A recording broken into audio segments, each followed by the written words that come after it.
Day one. Tena ziyekhaza. Awunazi. Abela phezulu. Yazi lesonke bazathi amen. Hallelujah. Bamdambi mangapi ya. Abazana bazomele bethi amen abakhulu. Ngiyacela ukugcina kulunge amen. Amen. Yazi ngizaqhela inkosi yami. Yes, ubeka. Abdala sana sana. Oh, okay. Kubantwana bethu kuzokwenzeka okulungileyo. Kubantwana bethu kuzofezekiseka iminqweno yabo. Kubantwana bethu kwizikolo bazophumelela. Kubantwana bethu kwizala zethu uThixo uzovula iingcango. Kubantwana bethu uThixo uyasikhilela okulungileyo. Bazofumana yonke iminqweno yabo. Ekufundeni kwabo uThixo uvula iingcango. Bafumana imisebenzi right ngokweminqweno yabo. Ngoba uThixo bonke abantu banqwela impumelelo kuzawulunga. Bonke inzuzo zizawuphumelela. Bonke esikunqwenela ngabantu bethu bazibanqwela impumelelo uThixo uzazifezekisa. Zonke izinto ezifunayo ebantwana bethu uThixo uzabakhusela. Izinto ngezinto esijongana nazo uThixo uzabasisibane kuzo. Amen. Igama lika Yesu. Amen. Okay, nice about other than that I said I thought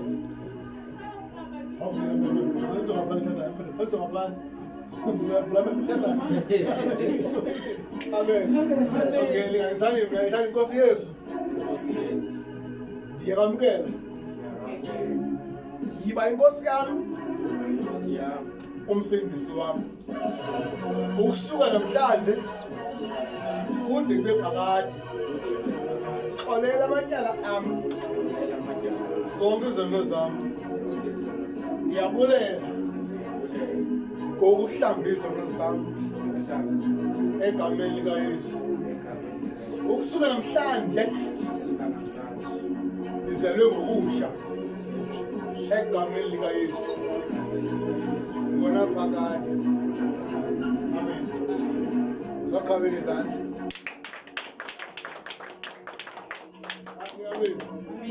Ngiyabathandazela ngegama likaYesu Kristu ngoba bengcwele bathile ngomlomo wabo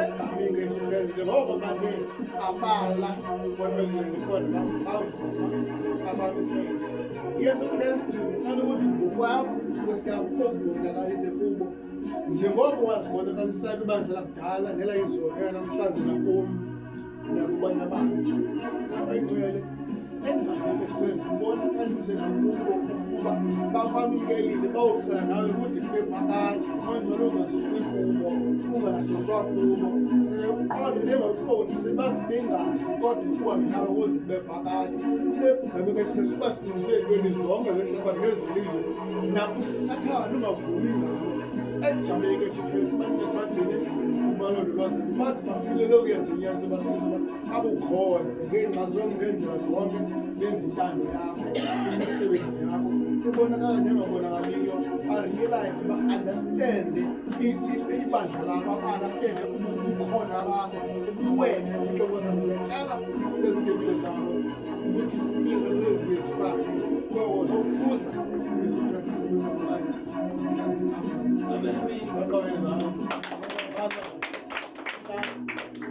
Amen.